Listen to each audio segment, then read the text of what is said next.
हम बनाएंगे शामी कबाब, जिसके लिए मैंने आधा किलो चिकन लिया, उसको अच्छी तरह से धो लिया। और उसके लिए हमें चाहिए कुकर।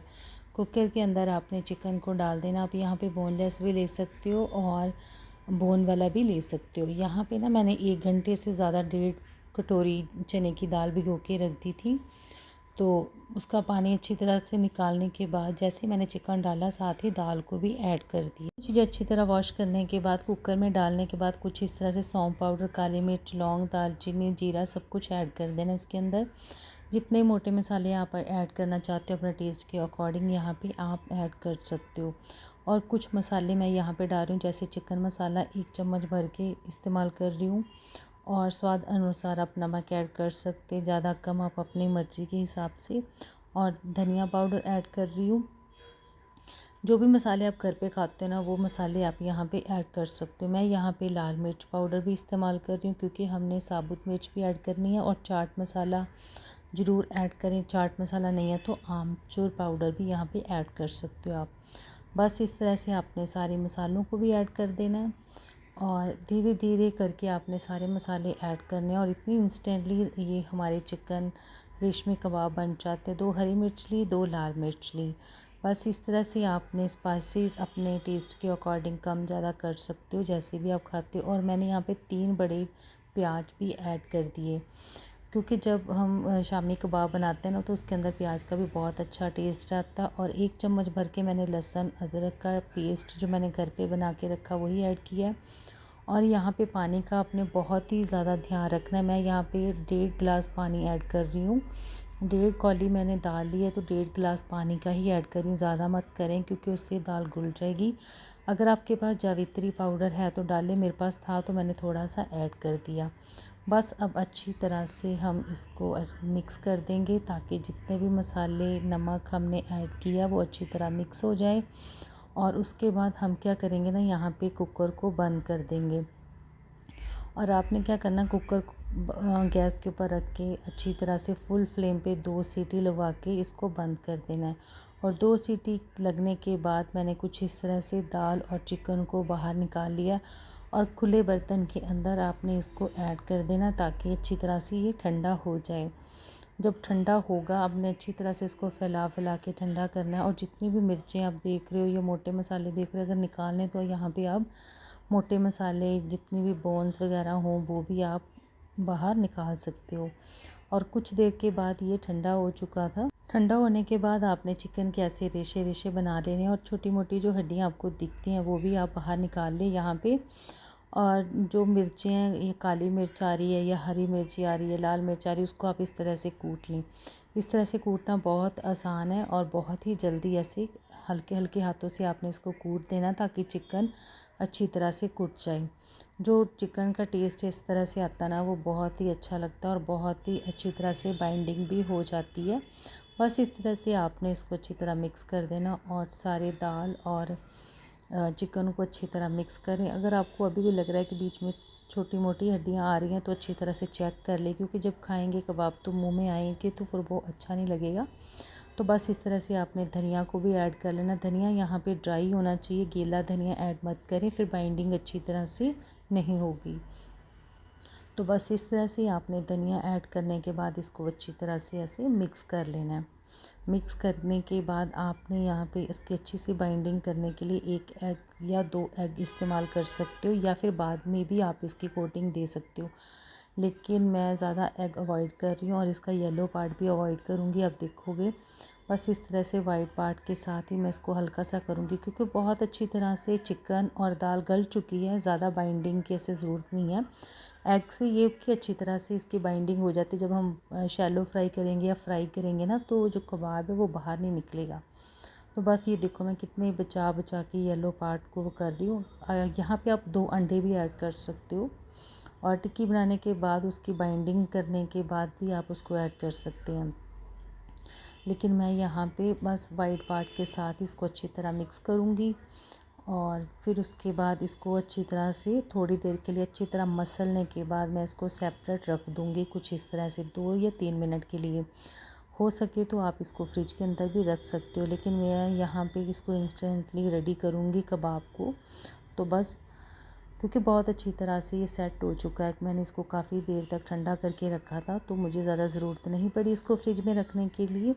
तो बस इस तरह से टिक्की की शेप आप दे दें। टिक्की का ना आपने खासकर ये ध्यान देना यहाँ पे कि ज़्यादा पतली ना हो, क्योंकि ये ऑलरेडी बहुत अच्छी तरह से कुक हो जाती है, दाल भी और चिकन भी। मसाले भी इसके अंदर बहुत अच्छी तरह से पके हुए हैं। इसको जितना आप मोटा ही रखोगे उतना ही अच्छा रहेगा। फ्राई भी बहुत अच्छी तरह हो जाएगा। अगर आपने शैलो फ्राई करना है तो शैलो फ्राई भी बहुत अच्छी तरह से ये हो जाता है। अगर आपने इसको स्टोर करके रखना है तो स्टोर करके भी रख सकते हो। इस तरह से आपने मोटी पर लेयर में ही कबाब को शेप में देना है।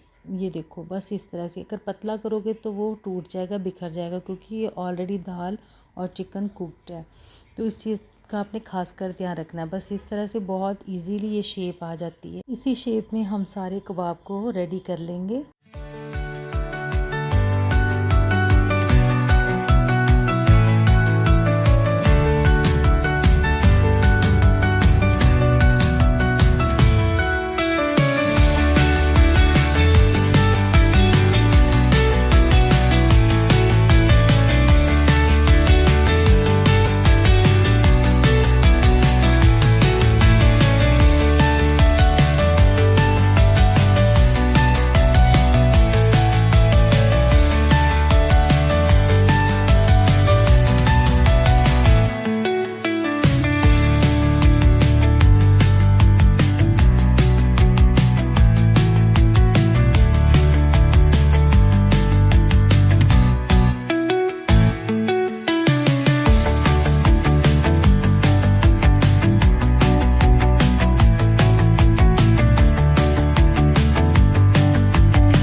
यहाँ पे ना इसको कम ऑयल में शैलो फ्राई करेंगे। अच्छी तरह से ग्रीस कर लेंगे तवे को।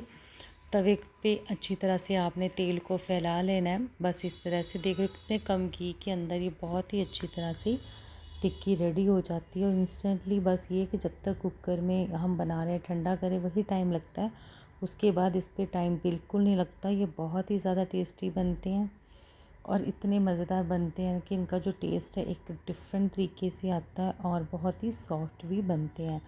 बस इस तरह से हमने सारे कबाब को अच्छी तरह से फ्राई कर लेना है। आप डीप फ्राई कर सकते हो, शैलो फ्राई कर सकते हो। मैं यहाँ पे शैलो फ्राई कर रही हूँ। आप देख रहे हो कितने कम ऑयल में मैं इसको पका रही हूँ। बहुत अच्छा इसका कलर आता है और धीरे धीरे हाथों से आपने इसको चेंज करते जाना और इस तरह से पकाते जाना है।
एक मैं यहाँ पे ना आपको टिक्की फ्राई करके दिखा रही हूँ। जैसे डीप फ्राई आप करोगे तो देखना कि बिल्कुल भी बिखरेगी नहीं, क्योंकि इसके अंदर हमने एग को ऐड किया हुआ। जब आप इसको डीप फ्राई करोगे ना तो इसकी कोटिंग खुद ब खुद एग जैसी दिखनी शुरू हो जाएगी।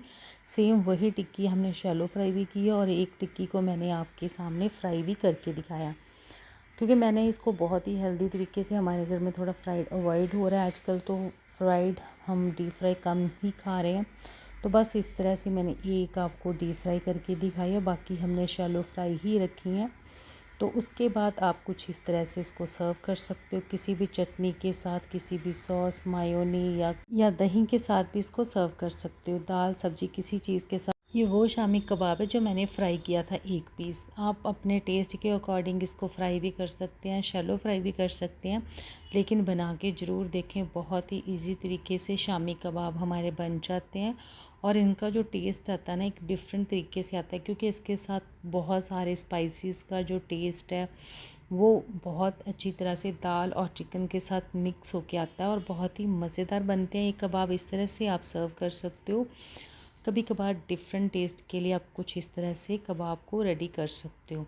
तो बस इस तरह से मैंने भी आज कबाब को बनाया। बहुत ही इसी तरीके से बन जाते हैं और किसी भी सॉस चटनी के साथ इसको खाएं, बनाएं और बहुत ही मज़ेदार बनेंगे। तो मिलते हैं एक कल नई वीडियो में। तो अब वीडियो अच्छी लगे तो लाइक करें, सब्सक्राइब करें, इससे ढेर सारा प्यार दें। Thank you guys.